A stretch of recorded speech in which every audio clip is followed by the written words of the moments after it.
Hi friends, it's time for another pantry meal. It is fully fall now, so there will be a good amount of soup and stew coming in. Today we're making Zupa Tuscana. It is a traditional Italian soup. Normally it is made with a pound of Italian sausage and potatoes and either kale or spinach, whichever one you have on hand. Today we're using a pound of venison sausage, which I'm going to chunk up and chop up so that it gets nice and crumbly. And I'm going to cook it until it's almost crispy. I don't want it burnt, but I do want it almost crispy so that it gives some texture to the soup, because several of the other ingredients later on are on the softer end, and I like texture. That's me. I know not everybody is.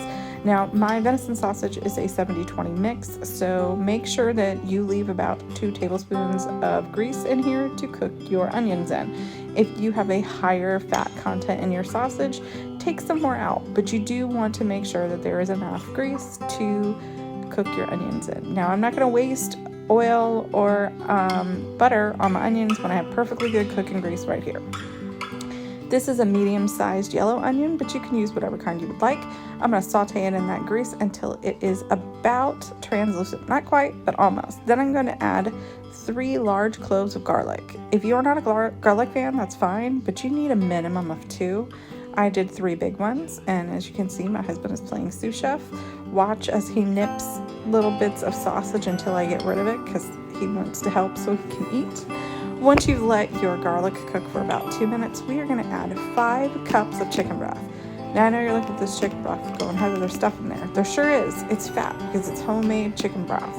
So there are some, you're going to see a little bit of fat in there because I do not make that, I don't siphon it out. I like to have that in my broth. It gives it more flavor.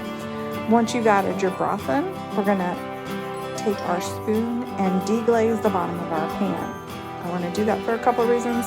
When you use sausage and you're using the grease from sausage, it can sometimes be super sticky, and I don't want that to happen, so I'm making sure we do that. But also I want to make sure there's no pieces stuck at the bottom. Then we're going to add our sausage back into the pot. And again, this was a whole pound of sausage that I've crumbled. And we're also going to do 6 medium-sized yellow Yukon potatoes. Now, here is a preference. You do not have to peel the potatoes if you don't want to. I did. I don't like the potato skins. They're not my fave. When my husband cooks, he almost always leaves the potato skins on there. If you're going to do that, make sure you clean your potatoes really well. I've chunked these, but not into tiny pieces. I do want them to fit on the spoon, but I do also want to see and taste the potato. Now I'm going to give this all a really nice stir, and I'm going to bring my pot up to a nice rolling boil. We're going to let our potato soup and sausage boil for the next 10 to 15 minutes until your potatoes are tender, and break gently with a knife. Once I've done that, I'm going to add a whole package of baby spinach. Now, this spinach came from my freezer. I just went and bought the package from the grocery store like lots of us do, because I don't use enough spinach to grow it here at home. And although that might be something I change next year, but I just gave it a couple of rough chops. I don't want them to be small pieces. I do want big pieces. And I'm just going to mix it in to my pot here and let it cook for about 5 minutes so that you see the spinach shrink up a little bit. Once I feel like the spinach has shrunk a little, I'm going to add a cup of half and half or heavy cream. That's to your preference. I didn't have any heavy cream in the house, but I did have half and half. So you're going to see I added half and half.